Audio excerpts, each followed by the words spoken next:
Bonjour, dans cette vidéo, on va faire un petit exemple de schéma de branchement avec un transmetteur 4 fils. Encore une fois, on va faire les connexions au niveau de ma boucle de courant d'entrée et ma boucle de courant de sortie pour avoir en fait la boucle de régulation complète. Cet exemple-là, je vais la faire un petit peu plus simple, je ne mettrai pas autant de détails sur le schéma de branchement. Donc le but, ce ne sera pas nécessairement de rentrer en détail dans les standards ou les informations qu'on trouvera sur un schéma de branchement, c'est juste de faire un exemple de comment brancher le transmetteur 4 fils dans notre boucle de régulation. Donc, je vais commencer par mettre mes deux endroits où vont se trouver mes instruments. Donc, j'ai mon procédé et je vais avoir mon panneau. Et exactement la même chose qu'on avait la dernière fois, sauf que là, je ne me rajouterai pas de boîte de jonction juste pour simplifier un petit peu le tout. Donc, sur mon procédé, je vais avoir mon FT01 et je vais avoir ma FV01. Dans mon panneau, je vais avoir mon FC01. Donc, on va commencer tout de suite par faire la connexion sur ma sortie.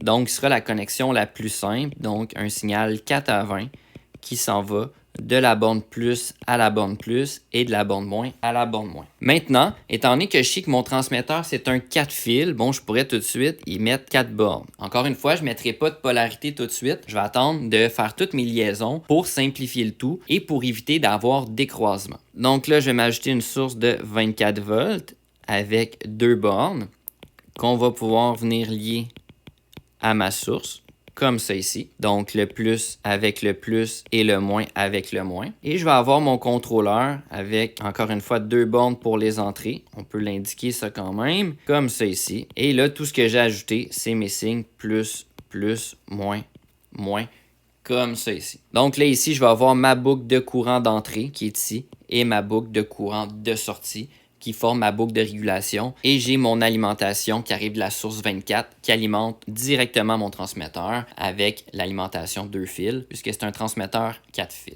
Une deuxième façon qu'on aurait pu alimenter ou représenter notre alimentation de notre transmetteur, c'est d'utiliser juste un Electric Supply de 24 VDC. Puis ça aurait fonctionné aussi. Et puis, bon, si j'ajoute l'alimentation aussi, donc un Electric Supply 120 VAC pour mon régulateur. Donc là, ça fait pas mal l'exemple pour le transmetteur 4 fils. Bon, c'est un petit peu plus court, j'ai ajouté moins de détails, mais on pourrait tout de même, par exemple, ajouter des informations avec le cartouche dans le bas, puis par exemple, les couleurs des fils qu'on aurait pu ajouter, par exemple, rouge-noir. Si notre câble est shieldé, on peut l'indiquer aussi avec les bornes de mise à la terre et tout.